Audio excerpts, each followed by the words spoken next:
Hey guys, tonight we journey into a world you think you know, but trust me, you don't.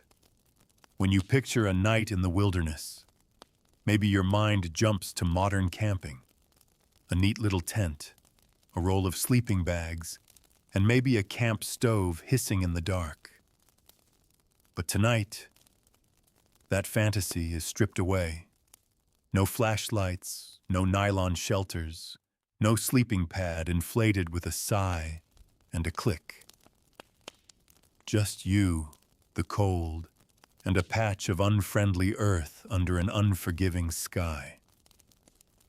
Before we dive headfirst into that ancient darkness, I want to ask a small favor. If you enjoy these long, meandering dives into history's less glamorous corners, take a second to like this video and subscribe. But only if you truly enjoy what I do here. And while you're at it, let me know in the comments what time it is where you're watching from. I always find it fascinating how many different corners of the world come together in this little community at the strangest hours. Now, let's set the mood. Dim the lights. Maybe switch on a fan. Let it hum in the background like the steady wind through trees. Let the noise fade. Let your shoulders loosen and slip with me into tonight's story. Because tonight, our journey isn't through polished marble cities or crowded medieval taverns. It's through the raw, indifferent wilderness. The world as it was for most of human history, silent, cold, dangerous, and absolutely alive. Imagine this. The sun has just dropped. Shadows stretch long and then vanish altogether. The campfire you hoped to build sputters out in a drizzle of damp smoke, leaving you with no glow to ward off what's moving in the dark. You're left with the oldest human challenge, surviving the night. This isn't camping for fun. This is survival. A single mistake, a spark that catches too much brush, a sound that draws the wrong kind of attention, a shiver that becomes hypothermia, and you might not see the dawn. The night has always been the great test. For our ancestors, every dusk was a gamble. Would they wake in the morning, or would they be claimed by predators, cold, or their own exhaustion? Tonight's journey, what it took to survive a night in the wild. We'll walk step by step into that world. First, you'll wake in a strange clearing with only your body and whatever scraps of nature you can bend to your will. Then comes the hunt for fire, the battle with cold, the desperate search for food that doesn't kill you before you can digest it. We'll talk about the sounds of the wild, wolves, owls, the snap of twigs that may or may not mean danger. We'll look at the hard truth of what people actually ate, how they shielded themselves from rain, and how they kept their fragile warmth alive until morning. It's not glamorous. It's not Instagram-worthy. But it's honest, gritty, and real. This is what survival meant when the world outside your fire was full of teeth, disease, and merciless cold. So take a deep breath. The modern world will fade for a while. No heaters, no electric lights, no cozy fleece blankets. Just the kind of night that made our ancestors huddle together and pray for dawn. And as we drift into this ancient darkness together, remember, tonight is about survival, not comfort. It's about what humans endured, night after night, for thousands of years, before any of us had the luxury to complain about lumpy mattresses or lukewarm coffee. So let's step out into the dark and see if you, just you, could survive until the sun returns. You wake up in the wild, not in a cozy bed, not in a tent, Not in a hotel with breakfast and blackout curtains. No, you're lying in a shallow dip in the forest floor, and everything hurts. Your shoulders ache from lying too long on something knobby and uncaring. One side of your hip is cold and damp. The other is bruised from a root that has spent the night reminding you who owns this ground. There's no pillow beneath your head, just your own bunched-up arm, tingling now with the slow, prickling burn of blood returning after hours of pressure. Above you, a pale blue sky is just beginning to appear between jagged branches. Birds are starting to call, sharp, fast, relentless. They're not singing for you. They're just announcing that they survived the night. The air is cold, not refreshingly cold. Deep, cling to your bones cold. The kind that creeps in during the second half of the night and doesn't let go. You're wrapped in nothing more than a wool cloak, if you're lucky. Maybe a coarse blanket woven tight and stiff, smelling faintly of smoke, mildew, and something that might be animal. Maybe you don't even have that. Maybe you just curled up in your clothes and prayed you'd wake up again. And somehow, you did. You've made it to morning, but not in comfort. You're stiff, sore, and vaguely hungry. Your jaw aches from clenching in your sleep. Your neck is tight from the cold. You roll over, and the forest floor welcomes you with a groan of snapping twigs and scattering insects. Now look around. You're not in a cleared campground. You're in the wild, real wild. No signs, no markers, no trail. Just a scattered patch of woods, dappled in gray morning light. The ground is uneven, littered with fallen branches, rocks, and things you don't want to identify. A carpet of wet leaves, a few exposed tree roots like wooden bones. Your body is already scratched from the previous evening, getting here, or maybe just from lying too close to a bramble. You're dirty. You stink, and your clothes are damp with sweat and dew. There's no freshening up. There's no sink. You touch your face and feel grime, maybe a bit of dried blood, where a mosquito found you defenseless in the dark. The fire you tried to build, if you managed one, has died. Just a circle of ash now, cold and useless. A few wet sticks still cling to each other like failed promises. Smoke would have helped last night, could have kept the bugs off. But you were tired. You couldn't keep the flame alive. All around you, the forest begins to come back to life, but not in a magical, fairy tale kind of way. It's the slow rising of 1,000 indifferent lives. Beetles under bark, birds fluttering into the trees, rodents scrabbling through dross leaves. Somewhere in the distance, a branch snaps, too heavy to be a squirrel. You freeze, heart hammering, but nothing follows. Just the forest reminding you that you're not alone. Your mouth is dry, not from thirst exactly, though that's coming, but from breathing through it all night, trying not to snore too loudly in case something heard you. You sit up slowly, stretching limbs that feel like they've been carved out of wood. You can't afford to be sore.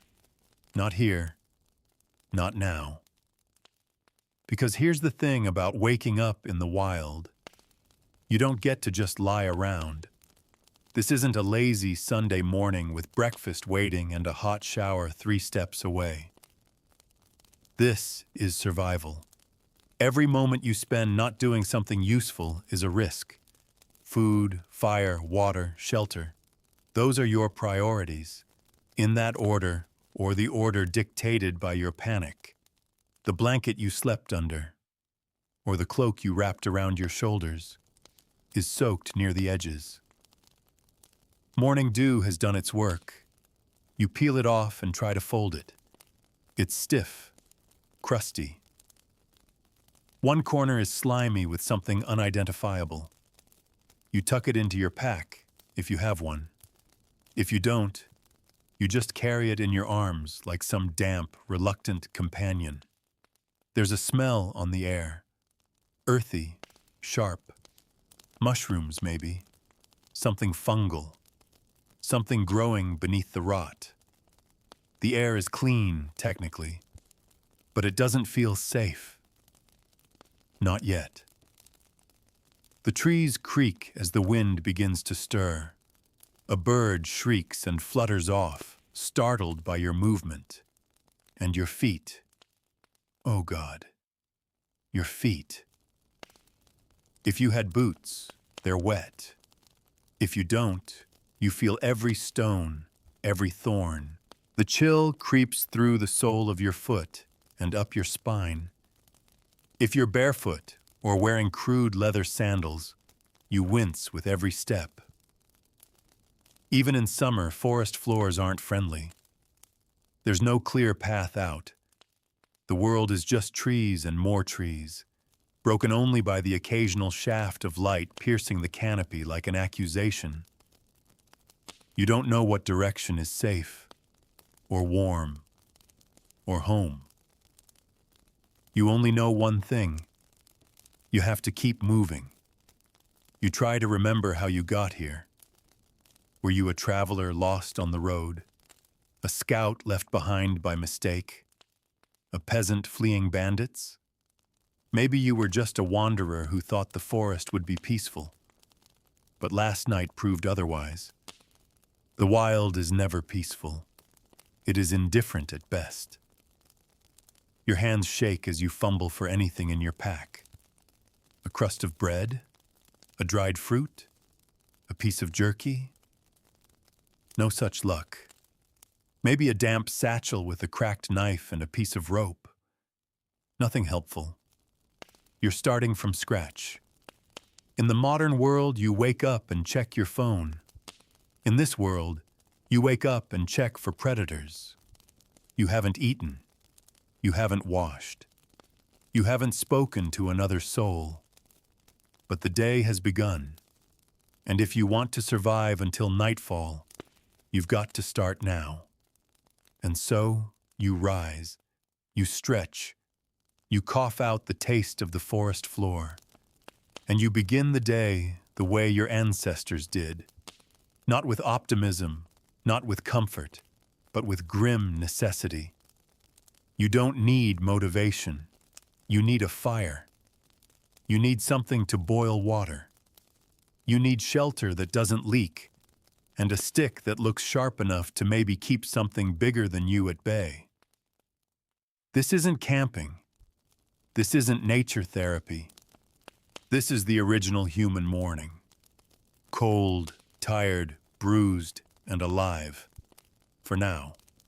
So, you've made it through the night. Congratulations. That already puts you ahead of countless others who've tried to sleep under the stars and failed to wake at all. But now comes the next test. Surviving the morning.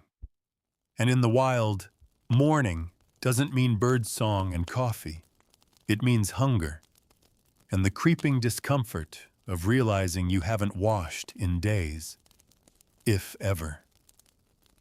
Let's start with the food, because your stomach has been grumbling since before the sun rose, and you don't get to ignore it. In the wild, hunger is not an inconvenience. It's a clock, a quiet one at first, but with each passing hour, it ticks louder until your thoughts blur into nothing but food, food, food. There's no kitchen waiting for you, no fridge, no cereal, no fire yet, unless you got lucky with dry wood and an ember. Even then, you have nothing to cook, so you begin the search. First, your eyes scan the undergrowth. What grows nearby? Berries, nuts, mushrooms. Bad news. Most of what you see, you don't recognize.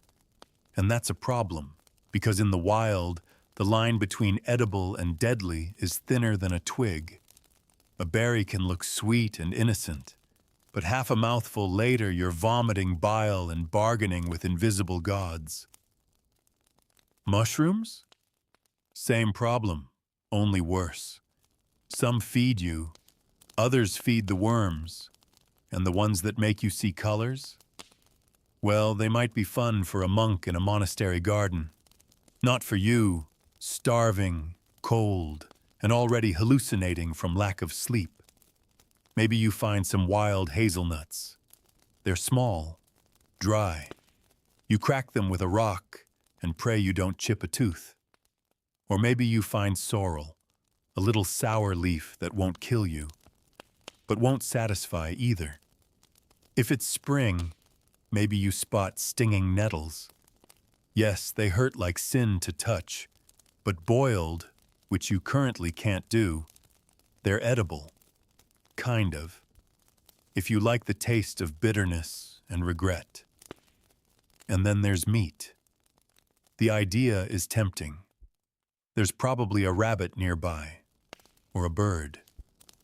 You think you hear rustling in the underbrush. You grab a stick. You move slowly. You crouch, ready to strike. But the forest is faster than you, and quieter. You chase nothing. You stumble. You fall. The rabbit vanishes. The birds laugh overhead. You remember something about traps, snares. Maybe you could build one. But with what string? What bait? And do you even know how? You're guessing. And in the wild, guessing gets you killed or fed. Usually killed. Eventually you settle. A handful of sour berries. A root you vaguely remember isn't poisonous. A strip of bark you chew just to keep your jaw moving. That's breakfast. No protein, no fat, no warmth.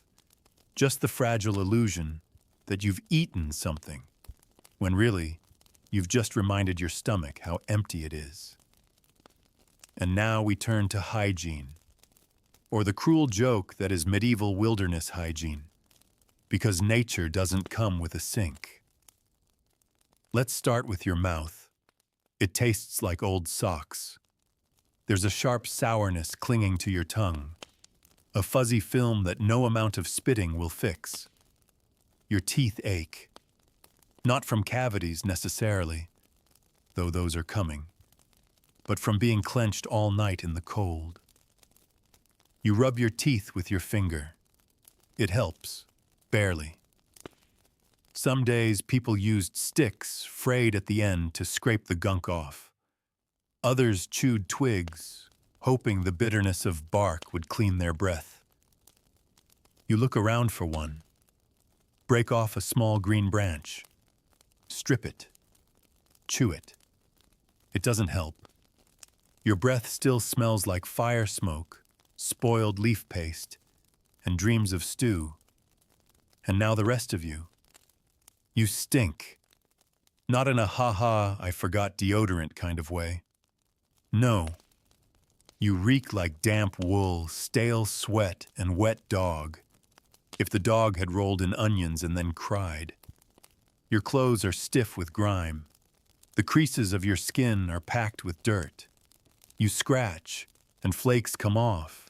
Maybe skin, maybe bark. It's hard to tell anymore. Your hands are caked in filth, mud, soot, berry juice, possibly animal droppings. You think back.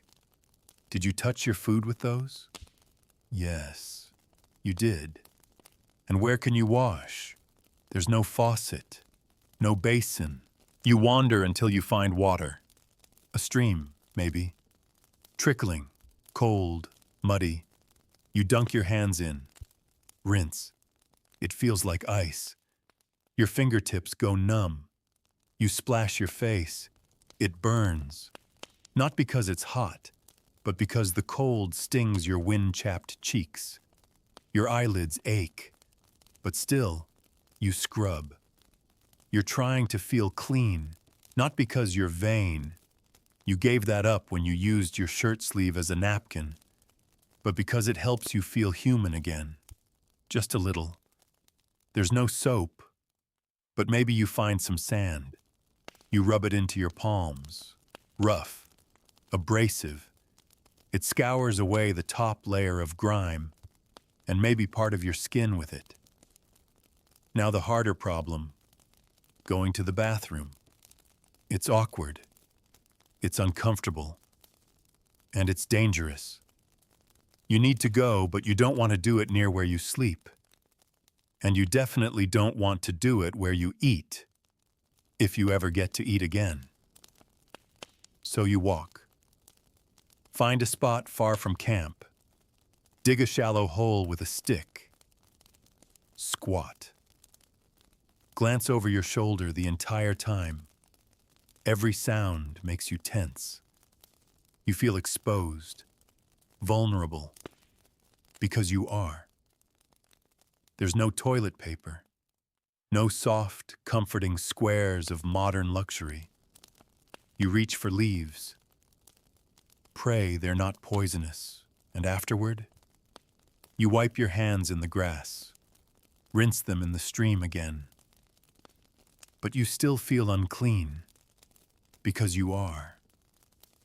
You start to notice it, the constant itch, the slow crawl of something on your scalp. Lice? Maybe. You can't deal with that now. You think of how people once rubbed ashes into their hair, or wore oils to repel bugs, or just shaved their heads entirely. Right now, you would pay anything to do any of that. But you have nothing to pay, so you scratch, and you carry on. And by now, the sun is rising higher. Your shadow is shorter. Hunger gnaws again. You haven't even begun to think about lunch, and already you're tired, dirty, still cold. You think of all the comforts you left behind: running water, soap, a meal you didn't have to chase or guess about, the simple act of brushing your teeth. But here, in the wild, every act of cleanliness is a challenge, and every meal is a gamble. You are not refreshed. You are not satisfied. You are surviving, just barely. And the day is only beginning. Let's talk about what you're wearing. Actually, let's first talk about what you're not wearing. You are not bundled in a fleece-lined jacket with thermal seams. There is no moisture-wicking anything. No cozy wool blend engineered by some Scandinavian wizard to keep in warmth while still breathing. Your socks, assuming you had any, are long gone, soaked, torn, or simply surrendered to the mud at some point during the previous day's stumble through brush and bramble. What you have left is this: a tunic. One single tunic. It's made of rough wool, coarse and itchy. It was probably gray once before the smoke and sweat turned it into a patchy mosaic of filth. It clings to your body, damp in the armpits, stiff along the hems, and cold across the back. In the morning mist, it becomes a sponge for misery. You wish it had sleeves, or fewer holes. Over that may be a cloak, a thin one, fraying around the edges. More decorative than helpful, unless you've slept in it, cried into it, or used it to sit on a wet log, which you have. It's not waterproof. Nothing in your world is waterproof. There is no underlayer, no long johns, no thermal compression leggings, just your skin and the wind and the immediate regret of having to bend over to tie a crude scrap of rope that's pretending to be a belt. And then there's your footwear. If you're lucky, you have boots, leather ones, stitched by someone with more calluses than fingers. They're hard, unforgiving. The soles are thin, the stitching is loose, and they've soaked through completely. You can feel the squelch of your own damp toes each time you take a step. More likely, you're wearing sandals, just leather straps. Your heels are cracked. Your toes are scratched. And the forest floor does not forgive bare feet. Sharp stones, thorny twigs, cold mud. It's all under there, waiting to remind you how delicate human flesh really is. There are no dry socks. There are no dry anything. Your clothes, from top to bottom, are not protection. They are suggestion. A thin layer of increasingly symbolic fabric standing between you and the elements. And the elements are winning. Now let's talk shelter. Because last night, you slept in what could generously be called a clearing, and less generously called a damp hole in the ground surrounded by regret. Your shelter, if you had one, was something you built in desperation. Not with nails and plans, but with whatever the forest didn't slap out of your hands. Maybe you leaned branches against a fallen log, stacked some bark, wedged in leaves. Told yourself it would be fine. It wasn't. The wind came right through. Rain fell sideways. The whole thing sagged by midnight, and something small and furry crawled in next to your foot and stared at you until you rolled over and pretended to sleep. If you were smart, or lucky, you found an overhang, a little rocky alcove tucked into the side of a hill. Dryish. Smelled like something had died in there 6 months ago, but you didn't have options. You cleared out some pine needles, sat on a rock, and tried not to think about the noises outside. You see, in the wild, shelter is more than comfort. It's sanity. Without it, every breeze is a threat. Every rustle of leaves is a warning. You need walls, even if they're just symbolic, even if they're made of sticks and your own stubborn hope. You need something to convince your body that it's okay to let go, even just for a few minutes, and sleep. Because the body doesn't want to sleep when it feels exposed, when there's no door, no lock, no fire, just you and the open world, with all its eyes and teeth. There's a reason humans built huts, yurts, cabins, houses. It wasn't for decoration. It was for survival. But out here, none of that exists. There are no nails, no bricks, no blueprints. Only instinct and failure and the constant process of trying again. Maybe tonight you'll improve it.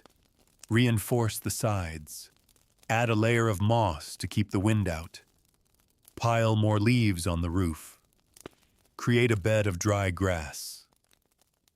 But there's always a trade-off. Pile too many leaves, and you invite bugs. Add too much moss, and it holds water. Sleep too close to the fire, and you might roll over and become part of it. So you compromise.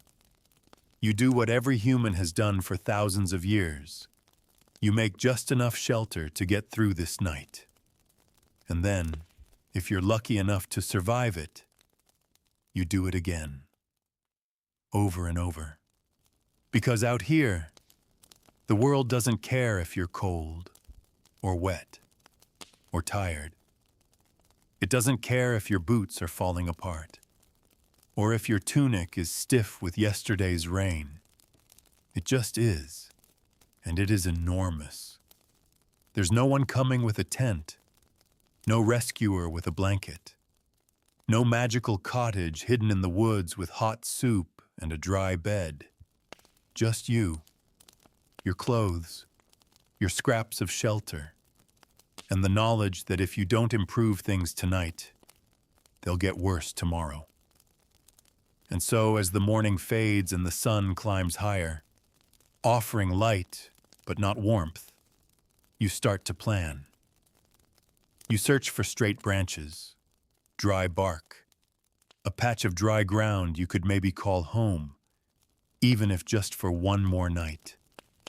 Because no matter how tired you are, how sore, how hungry, you know that by nightfall, you'll need to have a roof over your head, even if it's made of leaves and desperation.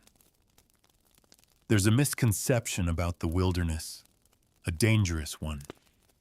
People think it's still, quiet, peaceful, the kind of place where you can sit under a tree and just exist. Maybe hum to yourself, pick a few berries, and wait for enlightenment. That idea will kill you. Because in the real wild, you don't sit. You don't hum. You don't wait. You work. From the moment the sun rises to the moment it disappears again behind the trees, your life is labor. There are no breaks, no weekends, no mental health days. There is only the next task, and the one after that, and the gnawing realization that if you fall behind, even a little, you might not make it through the night. Your first job? Fuel. You need fire. You always need fire. Without it, you can't cook. You can't boil water. You can't ward off animals. You can't warm your hands when the night falls, or dry your clothes, or see your own fingers in the dark. So you gather. Sticks, twigs, fallen branches, dry bark, pine cones, anything that burns. It sounds simple until your back starts to hurt, until your hands are covered in tiny cuts, until you realize that dry doesn't really exist when the forest has rained on itself for the past week. You snap branch after branch, feeling each one for weight, for rot, for waterlogged disappointment. You find a few good ones, enough to build a small fire. Not a blazing campfire. You're not making s'mores. Just a little flame. Just enough to keep your teeth from chattering and your fingers from stiffening. You set them down near your shelter. Then you gather more and more. Because you know you'll burn through it faster than you think. Next job, water. Your mouth is dry, your lips cracked, your tongue heavy like it's made of wood. Dehydration comes fast out here, especially when you're sweating, panicking, and running on dreams of roasted meat you haven't seen in days. So you walk. Downhill, ideally. Water always goes down. You listen for it. The soft trickle, the splash, the whisper of life hidden among the trees. Eventually, you find it. A stream, or a puddle, or the edge of a muddy pool that smells faintly of wet leaves and frog decisions. It's not clean. You know that. The surface dances with specks of dust and the occasional bug skimming across like a cursed fairy. But it's all you've got. You crouch, cup your hands, and pause. You remember the warnings, parasites, disease, slow death by stomach rebellion. You can't afford that. So you don't drink, not yet. You gather what you can in a bowl, a pot, or if you have nothing, in your cupped hands carried carefully back to your fire. You set it on to boil. It takes time, but you wait. Because drinking raw water might quench your thirst for a moment, but it'll cost you days of pain. And out here, one day sick is all it takes to die. And now, food.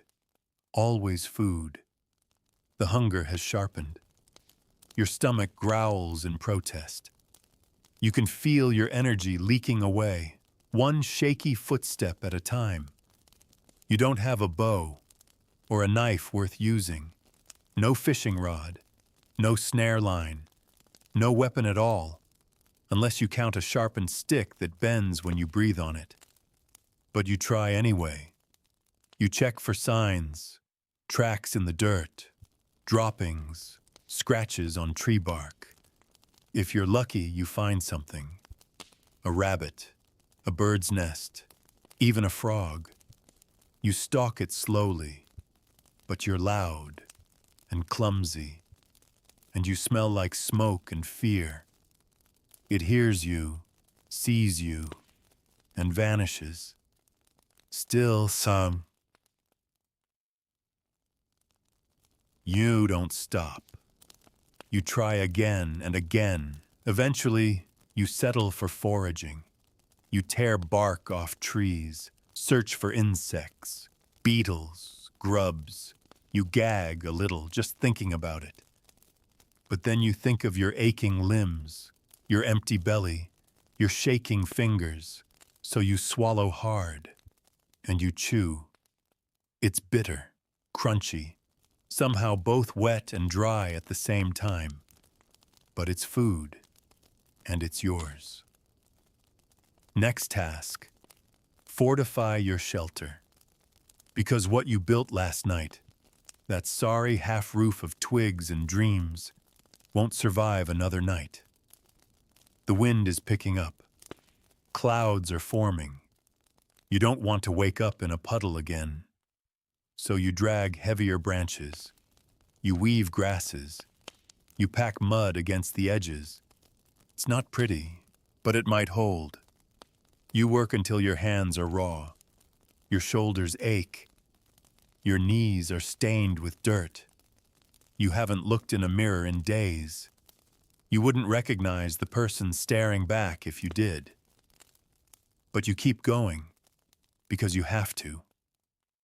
Out here, there are no jobs with titles, no bosses with clipboards, no promotions, no performance reviews. There is only this, the constant, brutal rhythm of survival work.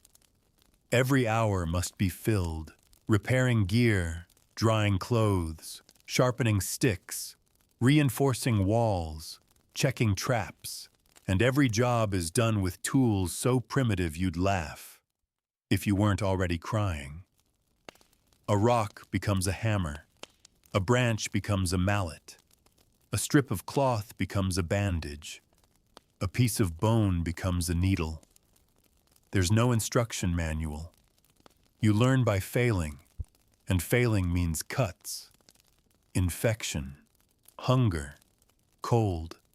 So you try harder, slower, more carefully, but the work doesn't stop.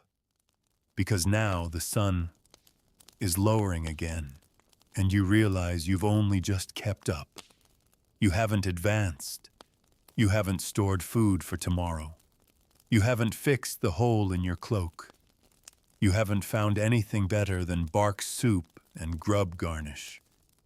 And your firewood pile? Already half gone. So you drag yourself to your feet. And you start again. Because in the wild, labor is not a choice. It's the price of staying alive. And even when you think you're done, when you sit back and look at your meager camp, your flickering flame, your tiny roof of branches, your brain whispers, not enough.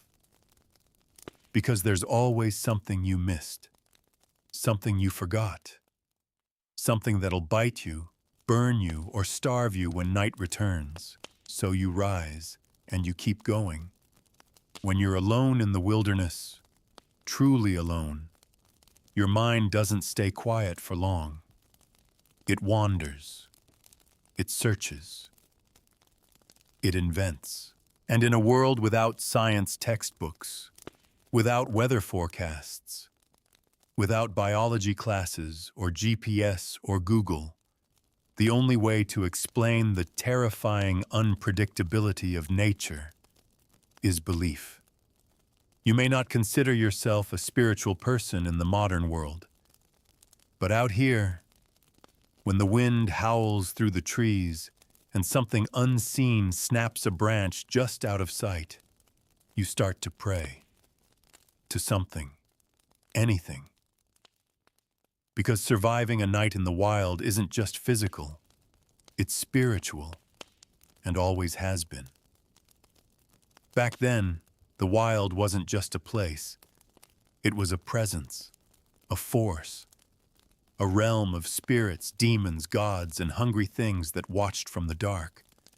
You feel it in your gut, that quiet certainty that something is out there, just beyond your little fire, staring at you with eyes you can't see. And this is where the old beliefs come in. Because no one, not even the hardest, most practical survivalist, sleeps soundly in the deep woods without some story to hold on to. And in the old days, those stories were everywhere. Start with the forest spirits. Most cultures had them. Sometimes kind, sometimes cruel, but always watching. In Slavic folklore, you'd leave a crust of bread for the leshy, a woodland guardian who could befriend you or lead you in circles until you starved. In Celtic lands, there were fey spirits, tricksters who could bless your path or curse your water. Scandinavians feared the Hulder, a beautiful woman with a hollow back and a cow's tail who lured men away and never returned them. You don't scoff at these stories when you're out here. You live them. That strange circle of mushrooms you passed this morning, you walk around it. Wide. That's a fairy ring. Step inside and you might lose hours, or never return at all. You speak aloud when you take from the woods. Just a whisper. I'm sorry, I need this. A branch for your shelter. Some bark for tinder. A plant you hope isn't poisonous. You thank the forest when it gives you something. You nod when you pass an old tree. You avoid stepping on anthills. You don't whistle at night. Why? Because someone somewhere once said not to. And in the wild, superstition is safer than pride. Then there's religion, the structured kind, the prayers you were taught in childhood, now whispered in desperation when you're cold and shaking and unsure if you'll see the sun again. You make the sign of the cross. You mumble a half-remembered psalm. You try to recall a line from a sermon about deliverance or mercy or something about sparrows. The wild doesn't care about your denomination, but you do. And when your fingers trace a symbol into the dirt, a cross, a star, a rune, it feels like a shield, even if it's imaginary, especially because it's imaginary. You remember what you were told as a child, that angels guard the faithful, that saints watch over travelers, that there's always a higher power keeping vigil. But in the back of your mind, you also remember the warnings, the bad things. You see, belief wasn't just about comfort. It was about caution. In many cultures, the wilderness was the devil's domain, a place where demons whispered and witches brewed, where temptation lingered in the form of wild fruit, strange voices, and flickering lights that led you off the path. If you heard music in the forest, you didn't follow it. If you saw a figure in white standing still, beckoning, you ran.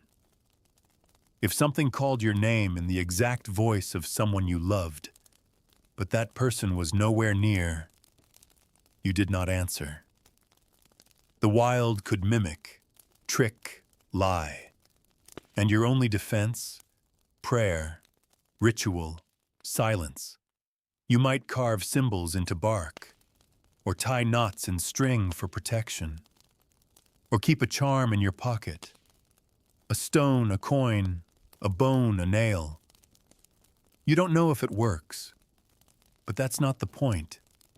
You need something to believe in, because the forest is older than you, wiser, and it doesn't care if you're brave, or smart, or strong.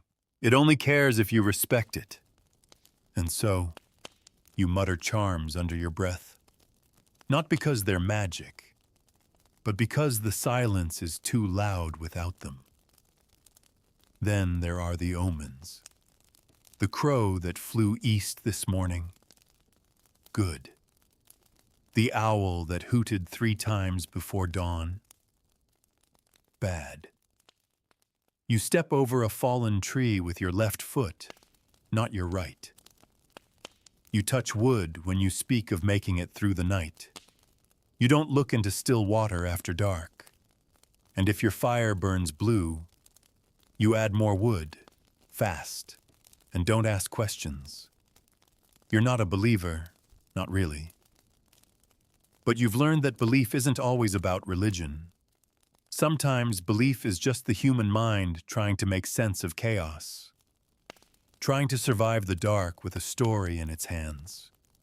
And when your hands are raw, and your feet are cracked, and you haven't eaten in a day, sometimes a story is all that stands between you and despair. So you keep the old ways. You spit before you enter a new clearing. You talk to trees. You murmur thanks to a fire that catches on the first try. Because the wild doesn't play by your rules. It plays by its rules. And the people who came before you, the ones who told tales of spirits and saints and shadows, they weren't ignorant. They were terrified. And sometimes terror is a kind of wisdom. So tonight, as the sun begins to dip once more, and the cold creeps back into your bones, you draw a circle in the dirt. You hang a charm in the doorway of your shelter. And you whisper a prayer to something you don't believe in. But hope is listening anyway, just in case. You've worked all day. Your hands are blistered. Your legs ache from crouching, bending, lifting, dragging. You haven't sat down properly in hours. Every movement sends a quiet complaint through your bones.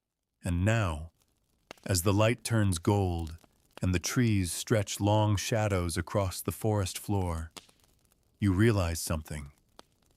You're starving. Not, I skipped lunch hungry. Real hunger. Deep hunger. The kind that makes your stomach fold in on itself and sends little sparks behind your eyes. It's time for a meal, if you can call it that. There's no kitchen to return to. No stew bubbling on the hearth. No bread rising under a linen cloth. What you've got is whatever you managed to scavenge, scrape together, or snatch from the forest without being bitten or poisoned. Your menu tonight? Let's see. A handful of foraged greens. Bitter, tough, slightly fuzzy on the tongue. A few nuts, if you were lucky. If you cracked them open properly and didn't find a worm curled inside. Maybe a small piece of jerky, if you happen to be traveling with some.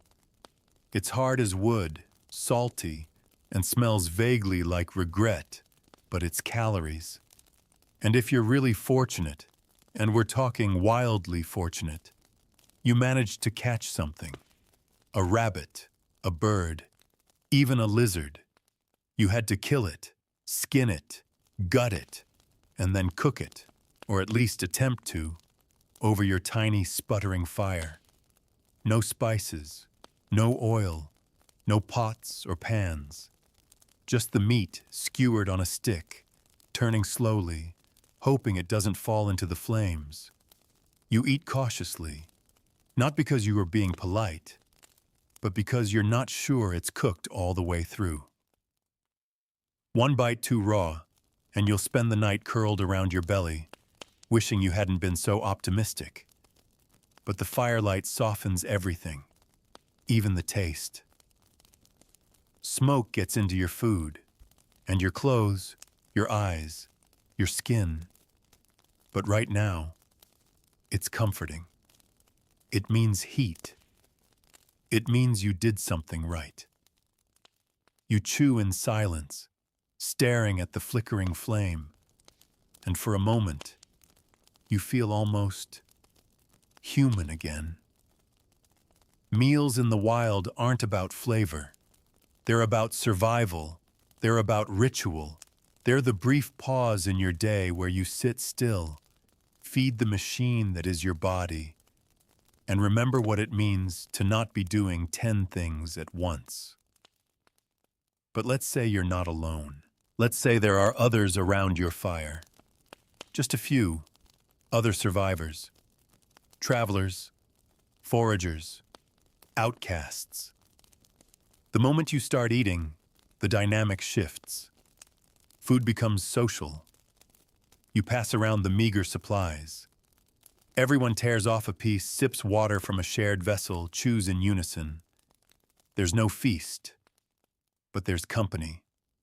And in the wild, that's rare and priceless. Now, what about drinks? There's water, of course, if you boiled enough. Cool, flat, faintly smoky.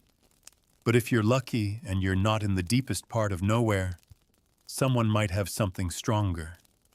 Beer, maybe. Sour, flat, gritty. Or wine, the kind that comes in a skin, tastes like vinegar, and goes straight to your head because you haven't eaten properly in 2 days. Alcohol isn't about getting drunk out here. It's about warmth, numbness, softening the edges of the day, and maybe, if the company is right, laughter. Because yes, even out here there's entertainment. No bard, no lute, no tavern keeper banging on tables with a mug. But there's always something. Someone might tell a story, a folk tale, a memory, a ghost story that feels a little too real out here in the dark. Someone else might hum.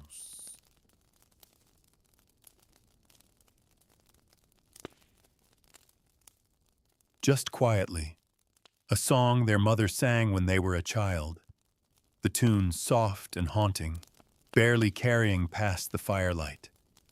Others might play a game. Nothing fancy, just something with sticks or stones or riddles. And you sit, back against a log, staring into the fire, letting the conversation wash over you. You don't say much. You don't have to. The wild isn't a place for loud joy, but it allows glimpses of it. Short moments where the cold fades, the fear quiets, and you remember that humans are not just survivors. We are storytellers. And we've always gathered around the fire to speak, to sing, to laugh, even when everything else is falling apart. Of course, not every night is like this. Some nights there's no fire, the rain puts it out, or the wood is too wet, or the risk of being seen or smelled is too great. So you eat cold, in silence, in the dark. Your food is half raw, your water is still gritty, your throat burns with every swallow. You chew fast, listening for sounds in the forest. Every twig snap is an alarm. Every owl call feels like a warning. There's no laughter tonight. Only the sound of you breathing. Slowly, carefully. But that doesn't mean you're alone. Even in silence, humans invent company.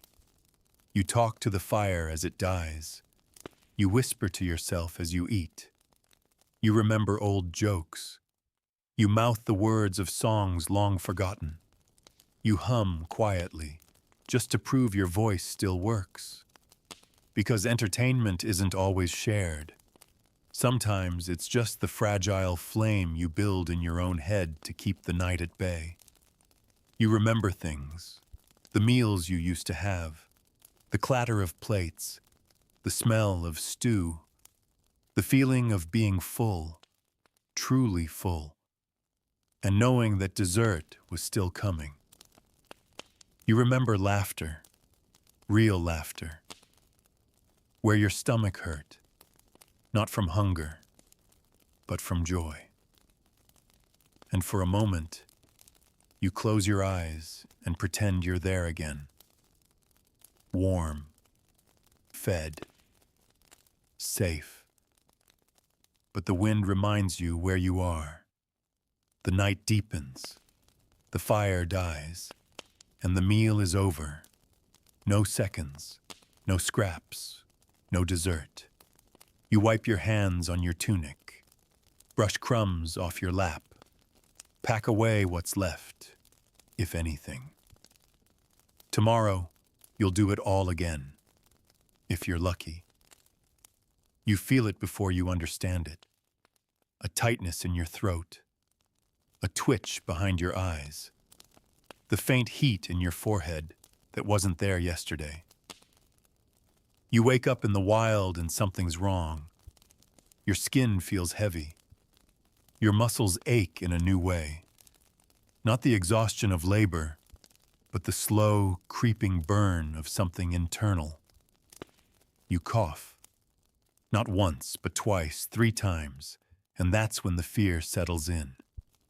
Because out here, in the middle of nowhere, sickness is more than inconvenient.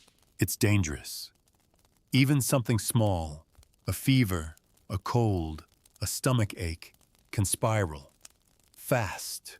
And you don't have the time or the tools to wait it out. There are no doctors, no nurses, no clinics, no warm bed with clean sheets and someone bringing broth on a tray. There is only you, the dirt, the fire, and whatever half-remembered cures you can drag out of your aching head. You think back. What did they say to do for fever? Willow bark? Was that the one? You remember someone boiling it in water. It tasted like bitterness and tree sap, but it helped. Maybe. You crawl out of your shelter, shivering. The sun is up, but your body feels cold or hot. It can't decide. You're sweating and freezing all at once, and your thoughts are slipping sideways. You forget where you put your knife. You forget what day it is. You forget if you ate yesterday or just thought about it. Sickness in the wild is not a visitor. It's a weight. It settles into your bones. It clouds your vision. It makes you slow, weak. And weakness, out here, is a death sentence. If you can't gather firewood, the cold will finish you. If you can't boil water, the fever will worsen. If you can't keep food down, your body will start to devour itself. So you do what people have always done when illness comes and help does not. You guess. You chew bitter leaves and pray they're the right ones. You sip hot water with crushed bark and call it tea. You lie on your side and press your forehead to the dirt, hoping the earth will pull the heat from your skull. It doesn't. And as night falls again, and your coughing grows louder, the real fear sets in. Not fear of pain, but fear of dying out here alone. It's a specific kind of terror. Ancient, primal. You don't scream. You don't cry. You just lie there, watching the shadows creep across the inside of your shelter, wondering if this is it. Wondering if your body will be found weeks from now by a stranger, or never at all. But illness wasn't always random. No, not in the old beliefs. Out here, many believed that sickness had meaning. It wasn't just something your body caught. It was something your soul invited. A punishment for disrespecting the forest. A curse from a jealous spirit. A sign that you had wandered where no mortal should walk. In some cultures, even a headache was seen as a spirit trying to push its way in. A fever. That was the fire of a demon burning in your blood, and treatments reflected that belief. You wouldn't just take herbs, you'd chant, You'd spit into the fire. You'd rub ash on your forehead or tie charms around your wrist. Some chewed sacred roots. Others prayed over their food. Some burned sulfur to ward off the shadow clinging to their chest. Because when you have nothing and your body is failing, belief becomes medicine. Sometimes it helps, sometimes it doesn't, but it gives you a reason to try. Wounds are no better. You trip over a root, cut your leg on a stone. The gash isn't deep, but out here, it doesn't have to be. You have no bandages, no antiseptic, no clean water unless you boil it. You rinse it, barely. Then what? You tear fabric from your shirt, wrap it tight, tie it off, and hope it doesn't fester. But hope isn't sterile, and as the days pass, you watch the wound darken, swell, throb, the pain grows, the fever rises, and soon you're back in the same place, shivering, sweating, hallucinating the sound of footsteps that aren't there. Infection is a patient killer. It doesn't strike like a bear. It whispers, slowly, with heat, with swelling, with dreams of home that come too soon. So what do? You burn it maybe. You heat a blade in the fire, press it to the wound, bite down on a stick and scream into the night. You wrap it again and wait. That's all medicine really is out here, waiting and enduring. Some remedies work. Yarrow for bleeding, juniper for colds, garlic for wounds. Honey, if you're lucky enough to find it, as a sacred salve. But misidentify a plant, and it's over. Eat the wrong mushroom, and you won't get a second chance. Rub the wrong leaf on your rash, and it spreads. And there are no second opinions, no follow-up visits, just the forest, and your body, and the slow tick of hours slipping away. You lie there, wrapped in sweat and rags, and you start to make peace. Not because you're brave, but because you're tired. You think of your ancestors, of all the people who didn't have penicillin, or clean water, or a soft place to die. You're just one more soul among them, one more whisper in the trees. And yet, sometimes, you recover. The fever breaks, the cough weakens, your stomach settles, the wound closes, and you sit up, thin, pale, but alive. Not strong, not healthy, but alive. And out here, that's a miracle. And so you mark it. You leave a token by the stream. You carve a symbol into a tree. You whisper a thank you to whatever watched over you. Because in the wild, survival feels like grace. And every breath is a borrowed gift. Out here in the wilderness, survival is cruel but not personal. The wind doesn't care if you're young, old, man, woman, or child. It cuts through everyone the same. But the burden of survival, that's not shared equally. If you're a woman in the wild, your labor never ends. You don't get to be just a survivor. You're a builder, a cook, a nurse, a mother, and a beast of burden all at once. And while the world out here is harsh to everyone, it carves its sharpest edges for women. Let's say you're part of a small group, a wandering family maybe, or a community displaced by war or famine. There are no roles here that you choose. Roles are assigned, expected, and enforced, often quietly, sometimes violently. You wake before the sun, not because you want to, but because you have to. The fire has gone out. The baby is crying. The water needs fetching, and no one else is going to do it. You gather your rags around you, whatever passes for clothing these days, and slip out into the cold dawn. You walk barefoot or in worn shoes over sharp ground to reach the nearest stream, fill your pot, and carry it back, heavy and sloshing. Then it's time to cook, if there's anything to cook. A few roots, some dried grains. Maybe if your husband or father or brother caught something the day before, you've got meat to stew. But that's rare. Food isn't a reward out here. It's a daily battle. And you're the one who prepares it.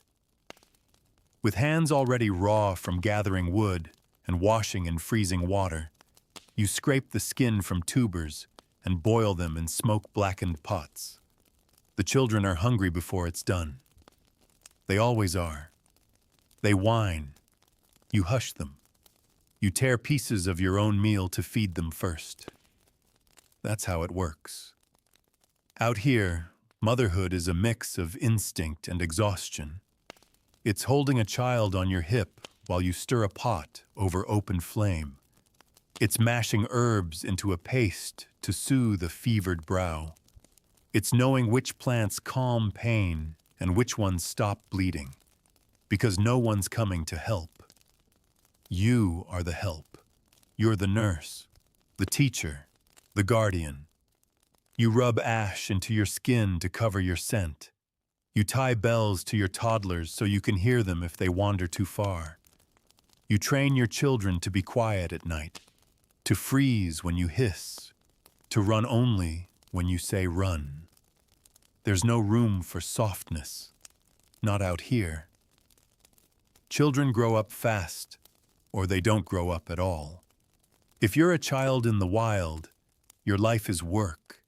You fetch water, you gather kindling, you carry firewood twice your size on your back and drop it without complaint. You don't ask questions. You don't whine.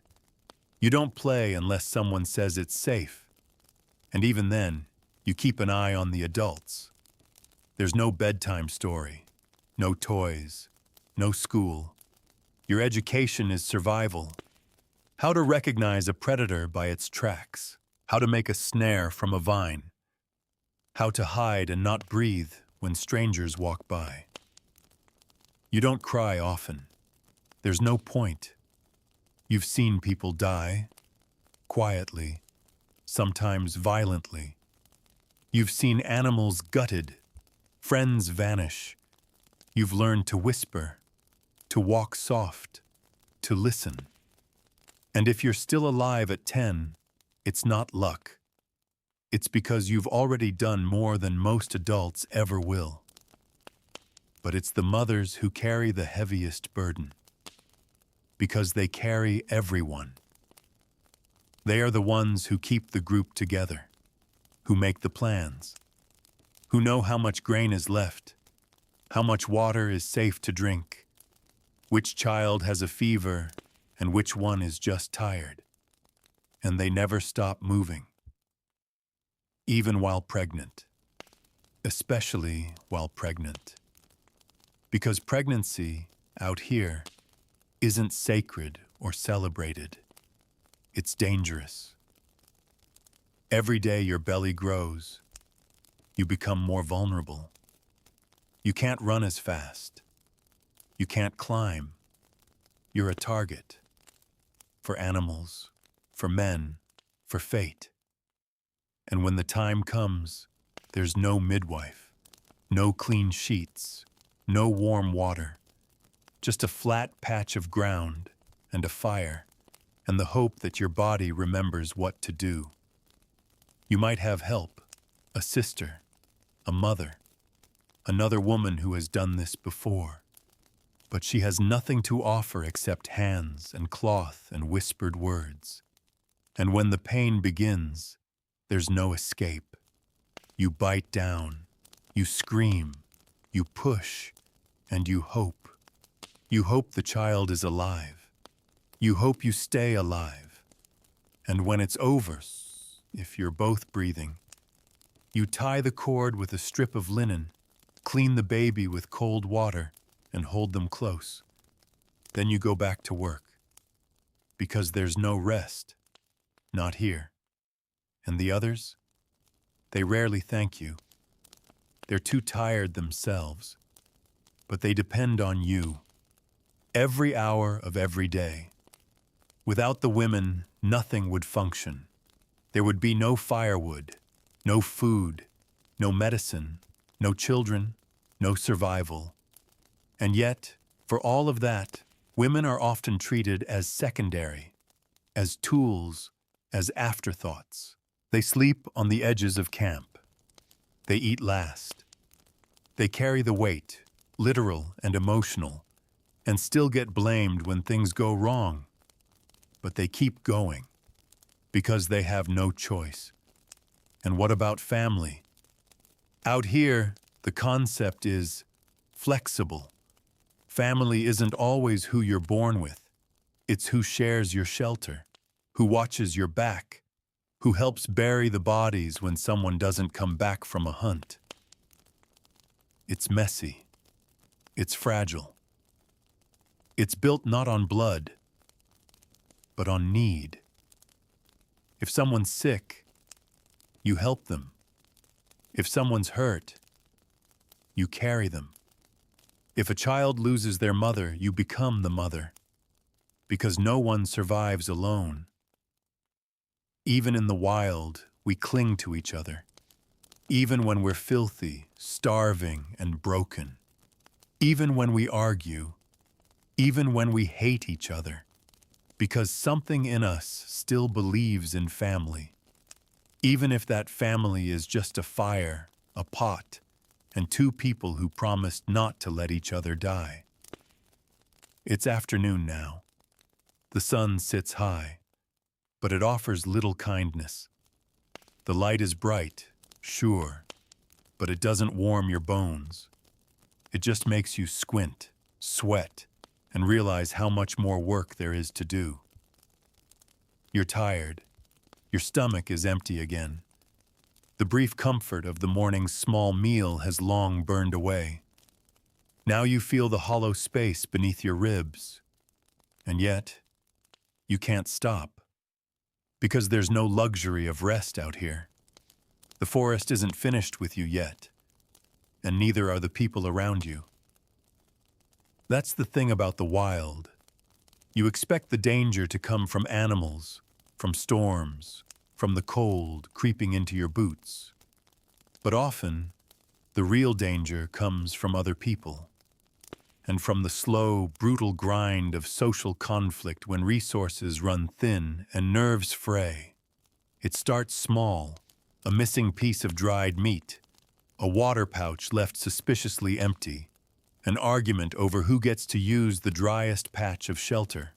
But in the wild, small arguments turn sharp quickly, because when survival is on the line, there's no such thing as just a disagreement. Everything feels like a threat. Someone speaks too loudly, and you snap at them. Someone drops a tool, and you curse.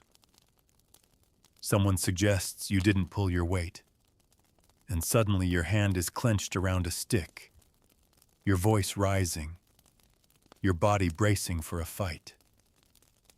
Because out here, trust is as fragile as dry bark. And once it breaks, it doesn't go back the same. You've seen it happen. One wrong word, one jealous look, one fight over a piece of rabbit meat that ends in shouting, or worse. There are no laws here, no police, no court, no one to mediate.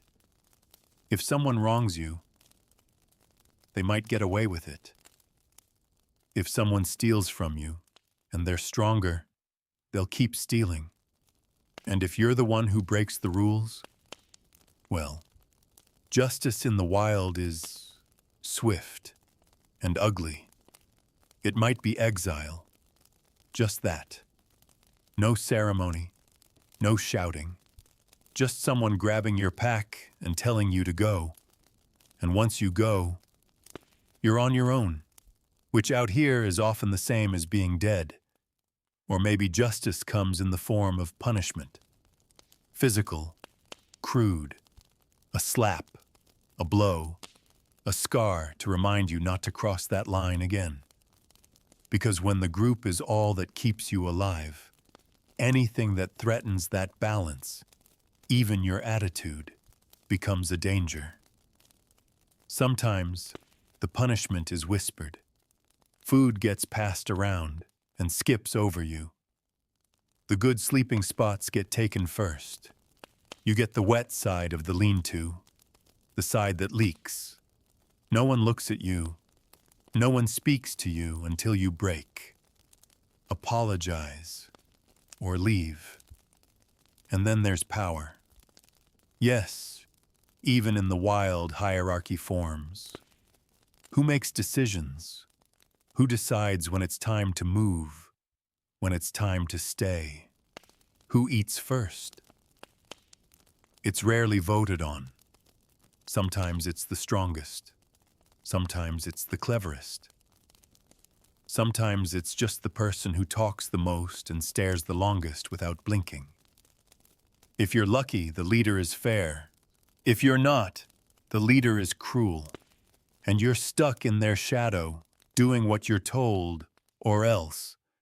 And if there's no clear leader, that's worse. Because then every choice becomes an argument. Every plan has a counterplan. Every voice fights to be heard, until the only thing louder than the fire is the sound of human ego.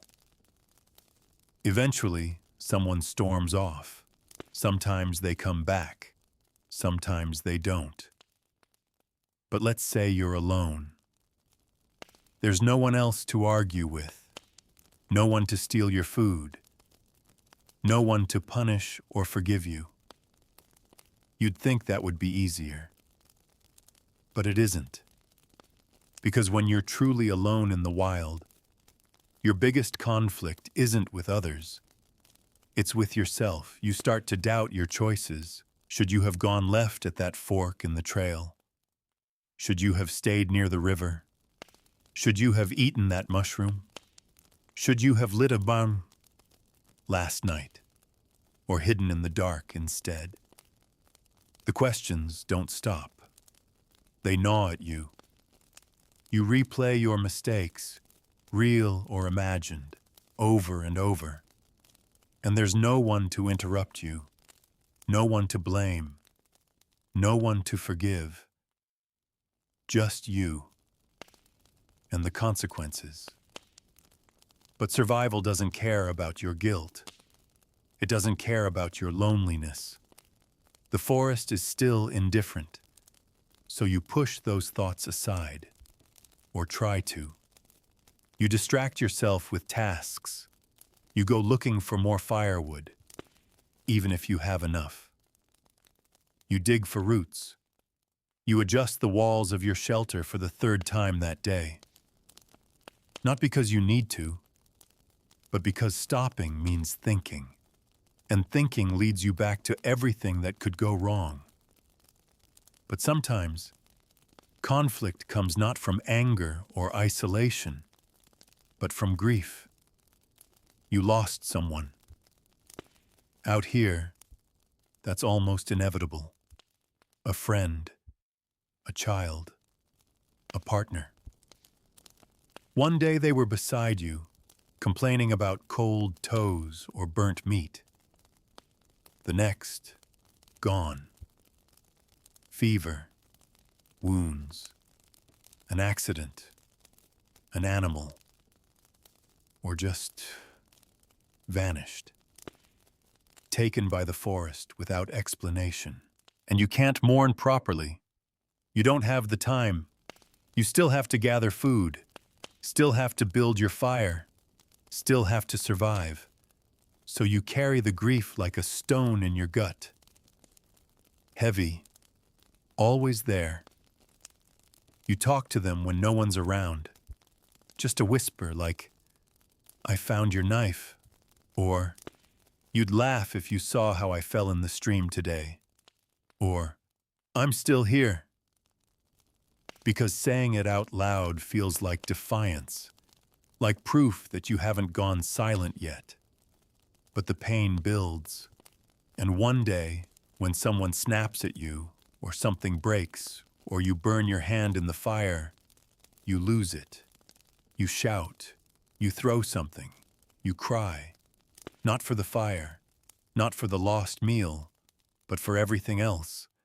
And no one blames you, because they've done the same.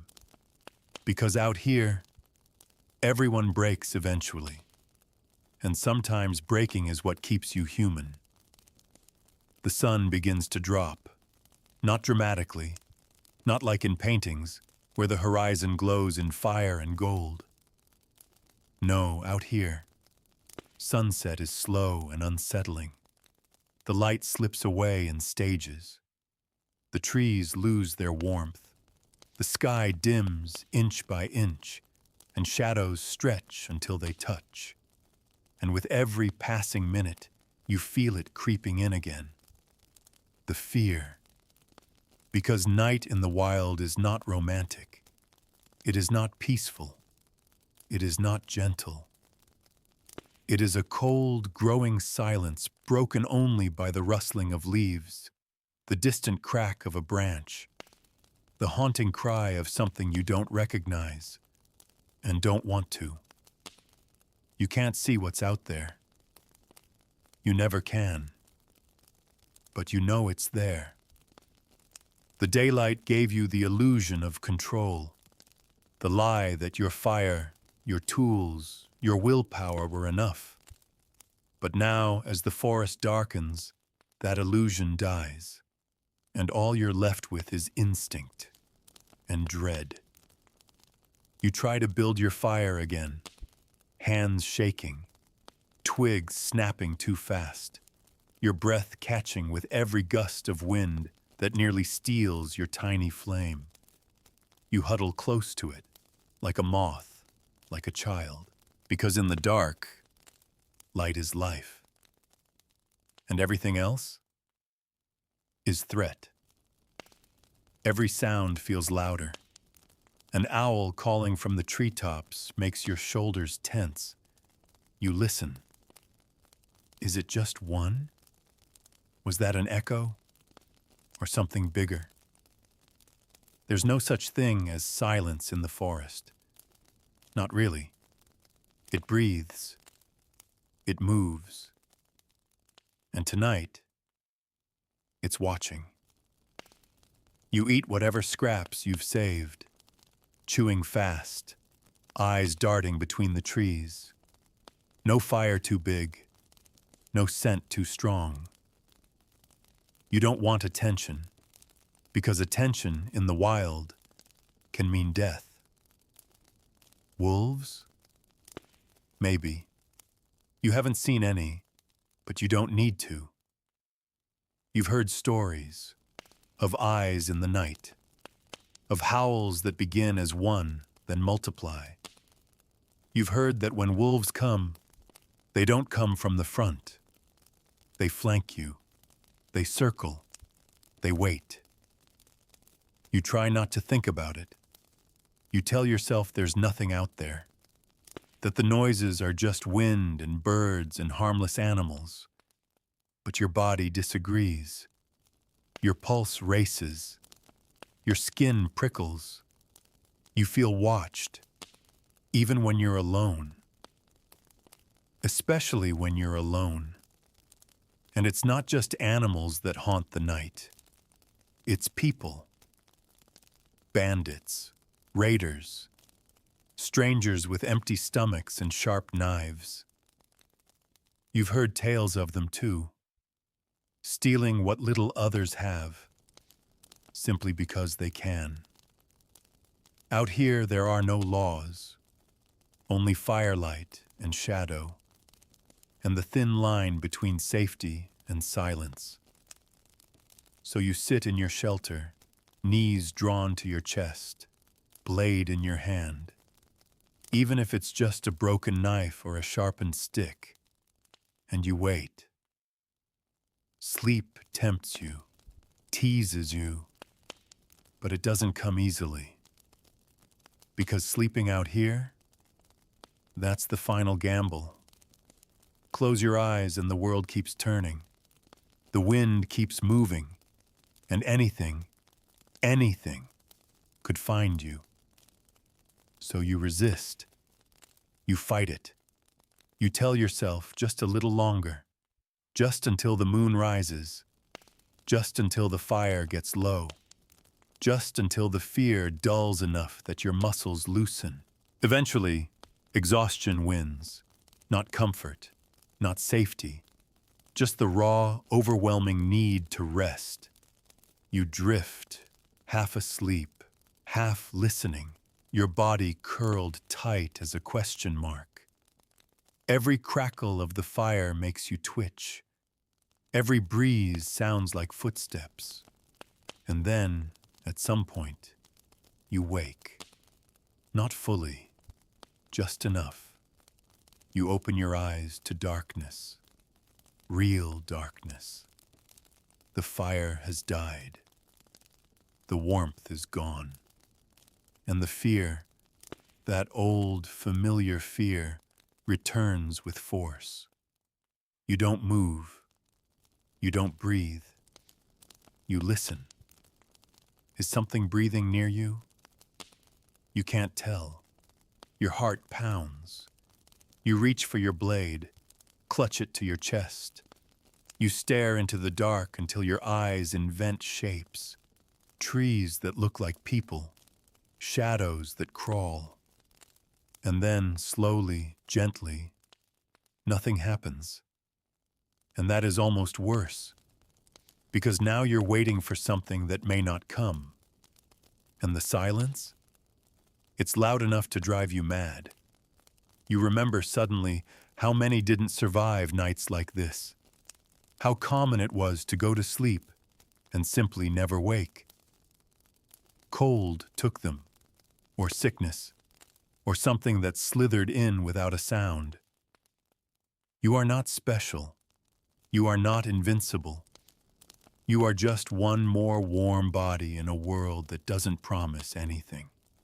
Out here, death is casual. It doesn't knock. It doesn't roar. It waits. And it takes. Quietly. Constantly. You think of the old ones, the travelers, the peasants, the wanderers who disappeared into the woods, whose bones were never found. You understand them now. They weren't fools. They were just tired. Tired of being alert. Tired of fighting. Tired of being afraid every time the sky darkened. And sometimes, when the cold bites and the fire dies and your stomach is empty, you feel that tiredness too. But you're still breathing, still watching the sky lighten, slowly, almost imperceptibly, with the promise of morning. You've survived another night, barely. But you've done it. And the fear? It's still there. It always is. But so are you. The sky is pale again. Faint streaks of blue stretch across the treetops. And the shapes that frightened you in the night are just trees, after all. Just branches. Just shadows and wind and imagination. You made it.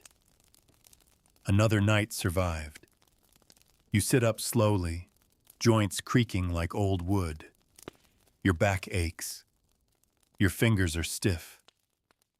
There's dirt on your face, a raw spot on your lip where you chewed it in your sleep, and the faint soreness of tension that never really left. But you're alive. And out here, that's everything. You look around. The fire is cold. Your shelter is sagging on one side. The ground beneath you is damp. Your clothes are heavier than they were yesterday. But still, you're here. And now, as you listen to the first birds singing their pale little songs in the trees, you feel a strange mix of things. You're not comfortable, you're not content, but you are calm, because you've made it through the darkest part again. And for now, that's enough.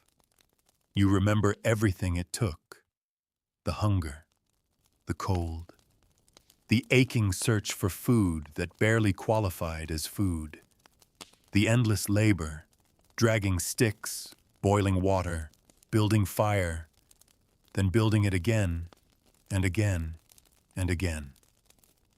The fear that hovered at the edges of every moment, not loud, not always, but always present, always waiting. You remember the shadows of other people, the tension, the threat, the decisions that had to be made when two people needed the same loaf of bread, the same patch of dry ground, the same sharp stick. You remember the silence, too, the loneliness, the thoughts that came when you couldn't distract yourself with work. You think of how many didn't survive nights like that, how many names are forgotten, not written in books, not carved in stone, just lost to time. People who sat by their own little fires, whispering the same kinds of fears, thinking the same kinds of thoughts, then closing their eyes one last time without knowing it. And somehow, here you are, modern, watching from a safe distance, wrapped in blankets maybe, lying on a mattress, the quiet hum of an appliance in the background, your window locked, your door closed. And that's the beauty of this kind of journey, isn't it? You traveled to a brutal place, not with your feet, but with your mind. You stepped into the shoes of someone who had nothing: no flashlight, no running water, no health insurance, no heating, just a body, a fire, and the need to make it to the next dawn. And now that you're here, safe and warm in your own quiet space, you can let go of that world. Let it fall away. You don't need to gather kindling anymore. You don't need to hide from wolves or wrap your cloak tighter to your throat. You don't need to whisper charms to keep the darkness away.